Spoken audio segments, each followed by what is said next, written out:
Thank you so much for staying tuned to this channel. Yes, for this morning on ITV. Right now with me here in the studio, I have a legal practitioner. Yeah, and of course a human rights activist, public affairs commentator, Barrister Matthias Obayowana. And we're taking a look at the security situation in the country, tackling the security situation in the country. And there's this proposal, is like a point given by one notable personality from Kano. It says, look, the presidency or the president should see if it can abort that visa on arrival policy. Yeah, will it really work? And in the course of the discussion, we'll go through the release of the Kagara school boys and subsequent abduction of the Zamfara school girls. Is it now a trend? Barrister Matthias, thank you so much for coming on today's show. Thank you. Despite the short notice, I really appreciate your coming. Thank you. We are faced with myriads of security challenges. And right now they are saying people that are like carrying out this dastardly acts, they are not Nigerians. And there's this visa on arrival policy. And they're saying something should be done about it to reject it, if possible, scrap it to make Nigeria safe. What do you feel about it? Well, I think that is just a matter of begging a question. The issue or question of security challenges we have in this country is not tied to the visa on arrival policy. You observe that the territorial borders of this country is porous, and most of these people that intrude into this country, they don't follow the procedure of going through immigration, having their visas stamped on arrival.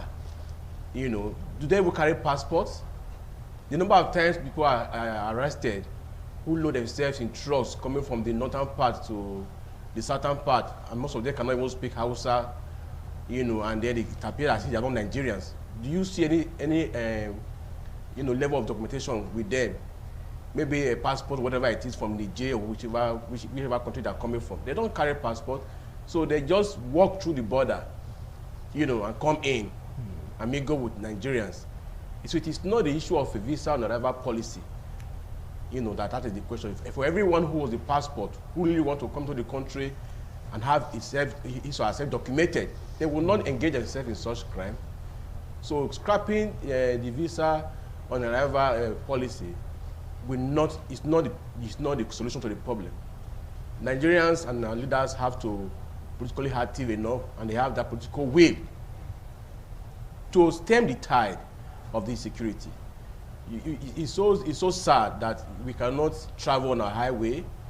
People cannot go to farm and farm in peace without being hurt, without fear of being killed, and all of that. So many things are happening. School children being abducted here and there, and ransom being paid on a regular basis to these same persons.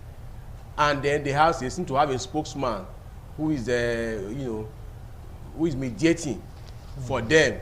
Oh, don't call them bandits, don't call them criminals. I mean, just only call them bandits. Bandits. You know, banditry is a criminal activity. Okay. So whether you say don't call them criminals or terrorists, just call them bandits. They are criminal activities. All right. So people that engage in this, they are not those that will follow the procedure of carrying the passport, running through immigration, and being stamped in on arrival. So that policy will not be the solution to the problem. Are you not saying that the policy haven't been implemented, is not contributing to the security in the country? I don't think it's contributing. And you're heaping the blame on the porous borders? On the porous border, yes. So they must check our borders and ensure. If they attribute that to be the problem, they must check our border and be sure that every person that comes into this country carries a passport of whatever nation that you are, you know, coming in from. And then they stamp you on arrival. Then you have data and record of how many persons have come in. Can we boast of any data in this country as to the number of immigrants in Nigeria today? Can we tell of that? We cannot. During election, they walk in and they vote and they go back. You know, they mingle with people because when they come from they come to the northern part, and then their dressing is alike that of northern part of Nigerians, northerners. And so when they just infiltrate, you see them as Nigerians until you hear them speak their accent with distinguish that they are not actually Nigerians. You know, so they now come in, who now finance them, who now empower them, who give them the guns that they use to carry out perpetrate their heinous crime. They occupy our forest and be comfortable there. You know, and then they keep doing it on a regular basis. This is not the first, second time. So I think by now we should seek help from abroad. You know, the last time an American citizen was abducted, we knew how the person was removed, extracted, without any noise being made about it. They located the location of the bandit or the kidnappers, extracted the victim on hot, and even eliminated some of those persons involved in the act of kidnapping. In the process, quietly done. So can we not reach out to them, you know, to have intelligent exchange to see how we can actually locate these persons if you are really serious about it? So for me, they just pay lip services to the whole affair. So that's why by the day they are growing wings, you don't find those who are living right beginning to wonder, when shall it be our turn to have attention from the government of Nigeria? Do we have to engage in crime before they say, oh, let us give them attention? So the way they are carrying on is having to be a very thriving and lucrative business. You know, you see a governor saying that leave the forest, don't occupy the forest. If that's where you are, that is your hideout. Each time you kidnap, if you ask every kidnapped victim on the highway, they tell you they lead them to the forest. They lead them to the forest. So if they are only carried to the forest, okay, let us clear the forest of these bandits, whoever they are, let them leave the forest so that we cannot know if you are live amongst us, live in our community, let us know who you are. And somebody said, no, why would you ask them to leave the forest? The forest belongs to everyone. People can go and inhabit the forest and carry out sort of crime. Some other person said you can be allowed to carry AK-47 to protect your cows and all of that. So we are all paying lip services to these security issues. So we'll be serious about it. So visa and arrival policy is not the problem, you know, in Nigeria. There's the other countries that also allow us to come in. All right, so now visa and arrival. You are cool with the visa and arrival policy? I'm cool with it. There's no problem about that. It even helps to create record of those who have come in, because when you stamp any person in on arrival, the records are created. But right now it's like we don't have a record, like you rightly said. We don't have a record. Passports. Yeah. They don't even go through the policy. They don't even observe the so-called visa and arrival policy. They walk in and walk out through the borders unchecked. So our immigration must be up and doing and up to their responsibility to ensure that the borders are properly blocked. And then if you are going to say visa and arrival policy, let the people carry their passport and be checked in, and if they are going, also be checked out. That is not the case here. The borders are just open and the people are allowed to look at it between Niger and Nigeria. You can see the policies of the federal government now, you know, creating a rail line from Nigeria to Niger. Now the last time they said they want to build a refinery in Niger, where we don't have any refinery working in Nigeria. So what relationship between Nigeria and Niger? That the border are so open. It's like a Siamese twins. For there, they even say that Niger should be adopted as one of the states in Nigeria. One of their ministers, was supposed to assess so. So if that is the case, do you think that is a visa and arrival policy being observed by the Nigerians? No, they are allowed to come in and go out at will. And so when they come in with their weapons and then begin to perpetrate crime, yes, so they are not Nigerians. That's your excuse. They are not Nigerians. Doesn't that amount to a failure of governance? Because the primary purpose of governance is the security away from the people. So you are not there for yourself. It's not a charade. You are not just there to party in and you're enjoying yourself. No, you have a reason for being there. Like I keep saying, the social contract theory that was put in place, the people donating their sovereignty to the elected individuals to govern us, is to take us away from the Hobbesian state of nature, where man observe and enforce their right by themselves. Then, as at that time, they said the life of man was nasty, brutish, and short. That took us away from that state of nature by the social contract theory. And then, when you now enter that theory, they now say the security and welfare of the people that are giving you their sovereignty is the primary purpose of being there. Have they not failed in that primary purpose of the same objective of ensuring that the security and welfare for our people? I cannot even boast of traveling on the road to anywhere, any part of the country, either Lagos or Abuja. I will enter transport from wherever and go by road. It is not possible. If I cannot fly, I stay in my house. And I will not encourage anybody to also go by the same road because it's not safe. People are being kidnapped every day. You pay ransom. If you are lucky to survive, you pay ransom. Sometimes you're not even lucky, you die in the process. And they will say, collect ransom. So, and it's going on a daily basis. Now you not even go to schools and hijack school children. Not once, not twice, not thrice. Severally, and nothing is happening about it. You are still collecting pay ransom, you are giving them a pat on the back. Say, call them bandits, don't call them terrorists, don't call them criminals. They are all criminal activities, and Nigeria and our government must be serious about it. Because it was often said that if there is terrorism, banditry, or any criminal activity of this nature, happening for so long in our country in such a way that the country cannot put a stop to it.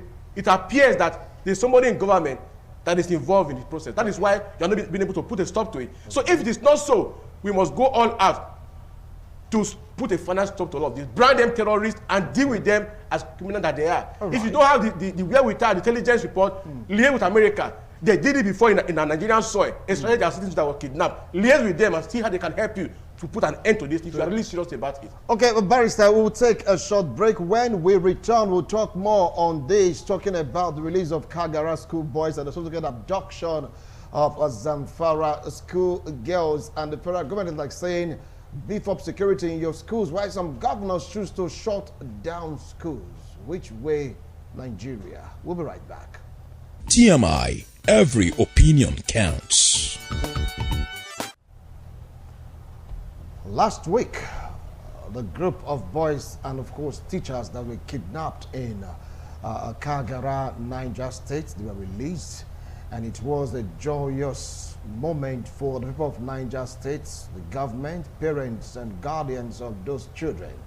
People like asking, what impact would that be having in the polity, knowing fully well that a group of girls, over 300 in Zamfara State, were abducted?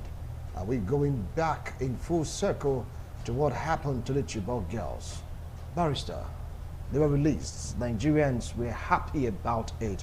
Do you think it makes any difference in an average opinion of Nigerians typically? It's a theatrics. It's a vicious circle. You know, akin to a movie scripted, you know, Lollywood. You kidnap and then you release them. Those engaged in the kidnapping or abduction, none of them is ever arrested, none of them is ever prosecuted. You know, from the Chibok to the Kankara to the recent one, several other, you know, areas. You carry school bus, a bus to a school and hijack the entire students, take them somewhere and begin to release videos. And then after a while, ransom is paid, even though they don't ever disclose they pay ransom. And then you end up releasing the children, bring them to government house, have a chat with them. So it is happening on a regular basis. Bring back our guest era, the Chibok school girls and all of that. So it's become a vicious circle that for the bandits or the terrorists or the kidnappers, whatever name you want to call them, it has become a regular norm, business strategy. There's a conspiracy theory going that it appears that this criminal element is a way they are designed to get money from government without necessarily, you know, having themselves faced with the EFCC crisis of how money left point A to point B to finance certain criminal activity. So if money must leave government to certain quarters, they must find a way of, you know, covering up how that money left. And so the only way, okay, kidnap these children, after a while, you pay the ransom, they release them. So whatever money that have left to pay ransom, EFCC cannot trace it to say money laundering. You took money from point A to point B to pay SYZ, to sponsor, or to encourage certain persons to carry their activities. That's the conspiracy theory going on, and I subscribe to that. Otherwise, why can't you arrest these bandits, these criminals, these terrorists that you are paying ransom to? You cannot arrest any one of them. You cannot prosecute them.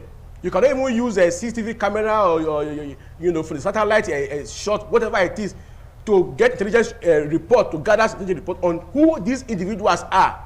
It is not one person that engaged in that kind of a kidnapping process of a number of students, hundreds of them. You know, you take them to a particular location. You cannot have the exact location. You cannot have the faces behind this kidnapping. And then you pay the ransom, and then the case will die down. Tomorrow, another one will also come up again. So more money keep going. The proliferation of illegal arms. You know, AK-47 is so expensive. You see a Fulani herdsman or an herdsman. Yeah, we would want to ascribe it to a particular tribe. We know who they are. We know their tribe. You know, so whether you are afraid to mention them, but herdsmen, whatever you call them, we know who they are. They will carry a AK-47 rifle. Before now, they are not traditional mode of herding cows. Is they carry stick across their shoulders. That's what we know them for. When we have cultural day in schools, and then they give a road of the Fulani clan to particular group of students. What they do, they wear their long trousers, you know, and then they carry a Fulani, they carry a stick across their shoulder. And you see them hopping from one end to two. It's a very beautiful cultural display. That is what we know them for. But then they have replaced that stick with an AK-47, as expensive as that. And the governor is telling you that where it is made to protect their cows. So where did you get the money to buy the AK-47 from? Who is financing it? So the conspiracy theory is that monies of this nature that is leaving government coffers in the name of ransom is what they use to buy all of this. And now they have engaged themselves, they have gone to the various forests and engaged themselves, you know, provoke attacks on communities. You go to farmers who are farming, harvesting their crops. You say they don't pay you certain amount of money, you tie them like animals and you slaughter all of them. Please, and what has happened to them? We don't use that word on air, please. Well, I'm sorry if it is a gory enough, but that is exactly what happened. They were tied up and they were all killed. Now, in their farm, while they were harvesting their own crops. So, how safe are we? Then people on the highway being kidnapped and led to the bushes. Look at is it a Buddha issue? A man was leaving Nigeria going abroad. He left his people after all that. They kidnapped him on the highway, led him to the bush. They say he was too tired to walk, and then they shot him dead, and they say collected the ransom. So all these weapons coming in, ransom being paid by the day, money being collected. What are they using the money to do? For what purpose? So when these unprovoked attacks are being sponsored here and there, to the extent that certain governors in certain states say, look, leave our bushes. We are tired of all of these unprovoked attacks. What are you trying to do? You want to dominate the landmass. You want to dominate the people. So for me, it appears to be an agenda, not for now, because I have dreamt of it severally. I've dreamt of it severally. I've seen war. I've seen people being attacked in my dream. Okay, your dream. In my dream, yes. Okay. So I've seen it severally, and I have prayed about it for God to avert it. I can see a situation whereby they have this nation has been surrounded by these marauders. I've been surrounded by them. They are occupying our bushes. And then each time they discharge this unprovoked attack, and they are expecting you to react, because to every action there's a reaction. And whenever you react, you're going to find them to, coming in large numbers, and they're not giving a reason. Oh, because you attack one or two of our people, that is why we're attacking everyone you see on the street. And then that crisis that was not meant to be begin to happen, and then okay, now we are taking charge of the territory now. It is asked for the keeping. I saw it severally, and I pray God that it will not come to be. So people are collecting ransom. They are paying money to criminals, and then they are using money to acquire more weapons, and they are pushing themselves to other parts of the country. They are occupied in certain part now, in the bushes, in the forest. They are out there. If you are walking, if you are driving past, they kidnap, and a whole truckload or a bus load of passengers taken to the bushes, collect ransom. It's happening on a daily basis. It's becoming a vicious circle. So the idea of you pay ransom to these persons and they come, I believe that according to the conspiracy theory, it is a means of transferring these finances to sponsor this for a project that is yet to be. We pray that devilish project, that satanic project that will consume this country in inferno and war should not be. Amen to that. So that is what I see that is going on. Okay, otherwise, why can't you effect the arrest of these persons? If you lack the intelligence, why can't you liaise with the Interpol, with the America, who has once done it on our soil, and started their citizen that was kidnapped, eliminated some of the kidnappers, and made a show of it? Why can we not get across to them to say, please help us? We must actually fish out these criminals and put an end to this thing. So we are paying lip services to it. Why some is speaking from the southern part? No, we are tired of this. This thing must stop. Some governors from the northern part say, no, let it be.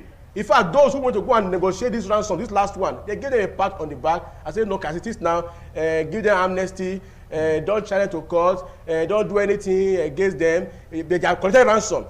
So what are they fighting for? If you are a group maybe being agitated, you have a purpose for your agitation, you are calling for certain things, it should be made clear. Let us know what you are fighting for.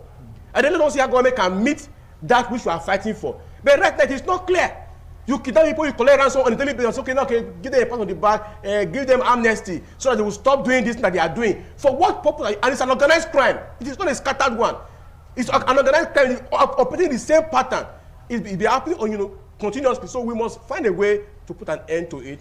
Our governors, our president, whoever is at the end of our affair, as far as security is concerned in this country, must actually attack it frontally. And holistically, and ensure that an end is put to it. Not this lip service approach that has been seen. From it's this like constant vicious cycle of kidnapping and ransom paying. Okay, but it's like right now, like what you rightly said, vicious circle. It's like schools are being targeted to the extent that governors are scared to open boarding schools. Some governors in the north, even in some other states that were affected by this kidnap, they told students and pupils in boarding school, tertiary institution, to shut down for now. Can one deduce that they are carrying out what the Boko Haram terrorist group or insurgents, so to speak, are really fighting for? The Boko Haram terrorists or Boko Haram, they have not told you that what they are fighting for is to put an end to education. Look, after all, those that are kidnapping, they are not only school children. They are also kidnapping people on the highway. So I believe that when they are targeting school children, according to the conspiracy theory, it will see how much to have more money. Because when you kidnap individuals, maybe you get 2 million, 1 million, as the case may be, 500,000 when you negotiate and all of that. So the money that you get may not be as much as you get from government. So for them, is to get more money. It's not because they want to put an end to Western education. That is not it. The agenda is beyond Western education. That's my belief. So when they target the schools, to have government attention that, oh, we have school children with us. So government must not pay attention to it and see how much money they can bring. So the stake will be higher. And when this money come in, then they acquire more weapons and they do more harm. So it becomes a vicious cycle. It has happened about thrice or 4 times now. And if we continue like this, I'm sure very soon, I pray God, they may end up encouraging others from the south. I got a feeling it's some of militants are trying to regroup. It's okay. Well, if the best way to attend to persons who are calling for attention, whatever amount of attention, is to engage in criminal activities. Okay, fine. We'll do our own too. Let's organize our own. By the time we do our own, let us see how government will also come and pay us ransom. But I bet you they will not get any ransom.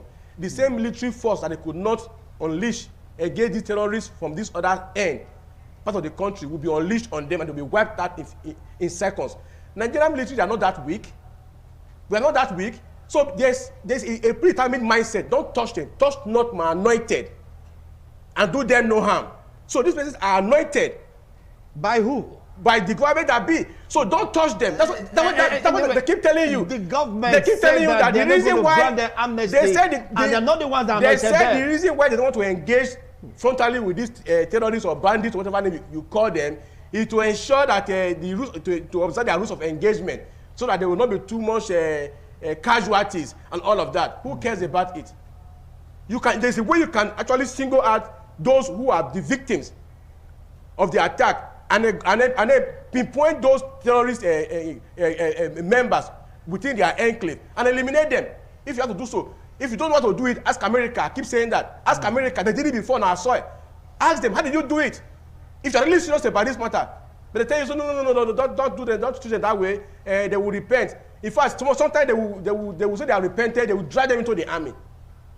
We have seen cases of that nature in this country. They will drag them into the army. So they are repented. They have trained them. You drag them into the army. How can you draft a terrorist? How can you expect such a person to have repented? You drag them into the army. They don't understand the security architecture, of the nation. At the end of the day, you now send our innocent military officers to go and die on the suicide mission because you say you are sending them out there, and before they get to the point, the information about the operation is already released to the assailant, and then they lay ambush for them and eliminate them. Look at the plane crash recently.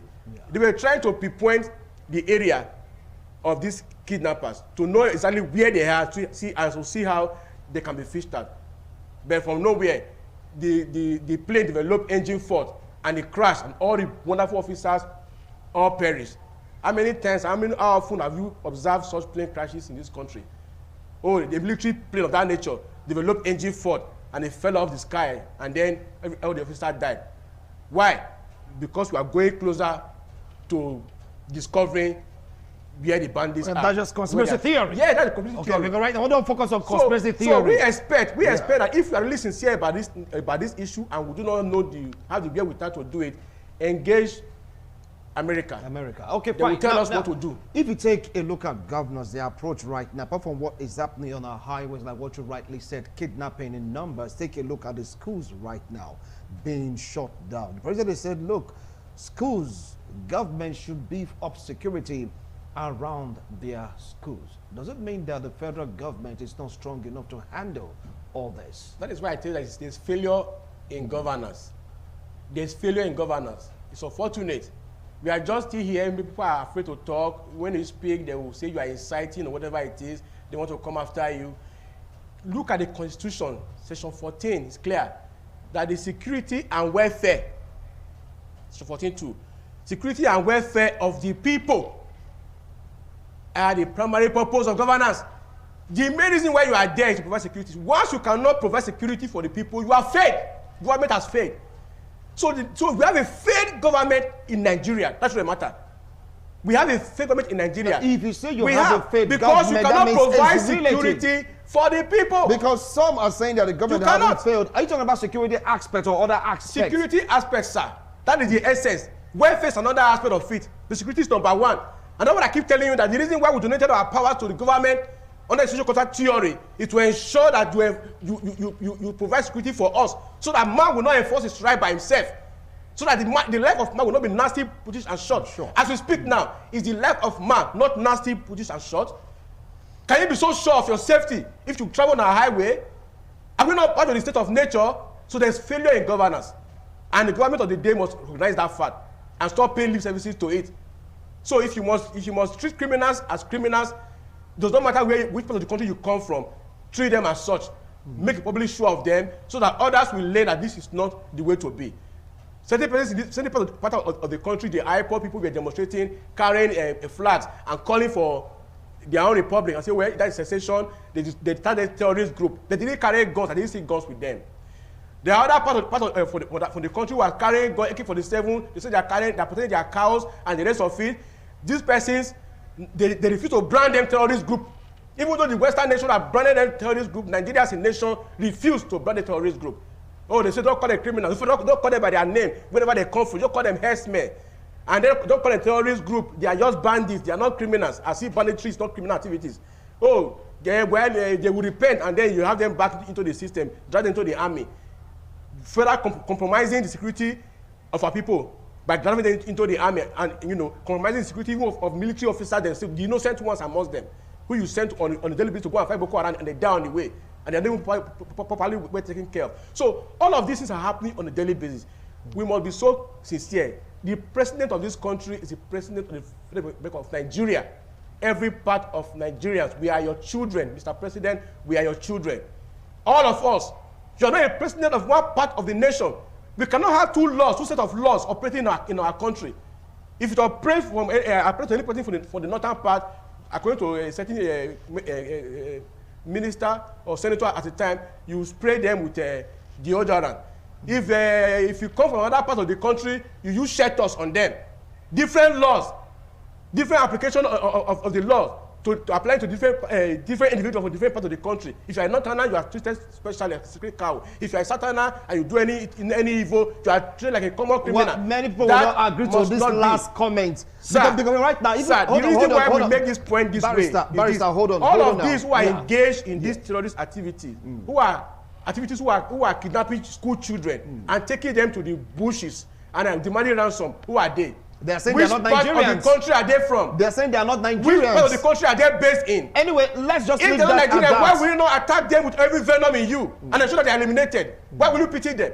Why will you give them a pat on the back? Why will you say don't call them criminal, call them only bandits? Why will you say why will you train them and drag them back into the army?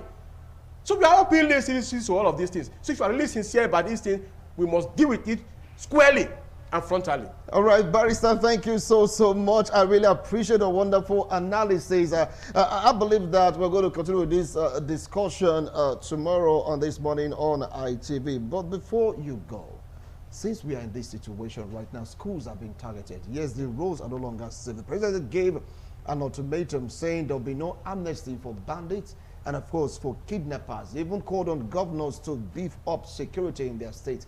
How do we get out of this? Knowing fully well that Zamfara schoolgirls, they're still missing. And there are some even asked for.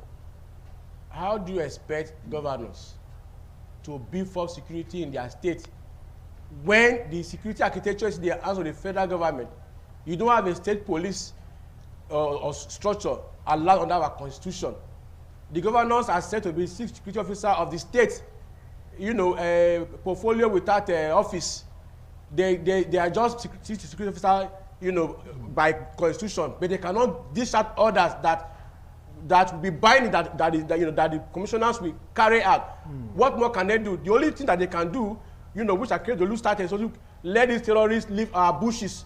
And the moment they said so, somebody from the presidency said no, they must not leave the bushes. They can occupy everywhere in our society. So you are telling the government to build security in their state to ensure that to protect the school children from being kidnapped on a daily basis. What more can they do? You know, draft military men to go and be guarding the schools now, or is it police officer? What can you do? So we are just living in a helpless situation. That's really the matter. In a helpless situation, we are living every day by the grace of God. When you sleep, you wake up, you thank God for seeing that day, because you don't know what the next day will be. You never can tell a man you have seen today now. He says he's traveling to Lagos. You don't know whether he will ever get to his destination. Even in our own, within our own city, kidnapping is still going on, even though you are not even traveling outside of the state. So people now, they now come to school children and kidnap them in their schools. So what more can we talk about security failure in our dear country? And security failure amounts to a failure of governance, because I keep saying the security and welfare of the people is a part of governance. If you are a government, if you cannot secure the people that you are governing, you are failed. So you're saying everyone should wake up? We must all wake up and must not pay lip services to it. We must be serious about it and we must deal with the issue squarely. All right, thank you. Thank you so much, Barrister Matthias Obayiwana. Despite the short notice you made yourself available, I really appreciate your effort. Well, you've heard him. He aired his views and, of course, his opinion about what is happening in the country. It's all about tackling security situation. Whenever I hear him say his opinion, it has nothing to do with ITV, but he followed the rules and regulations governing the airwaves. Let's see how this will pan out, because we're talking right now over 300 Zamfara schoolgirls. They are missing, all right, in Zamfara State because of what happened, the total shutdown of boarding schools and tertiary institutions. In Niger State, the same thing. Our educational system is in the target right now of bandits and kidnappers. The government of the day should please wake up to that responsibility. Bye for now.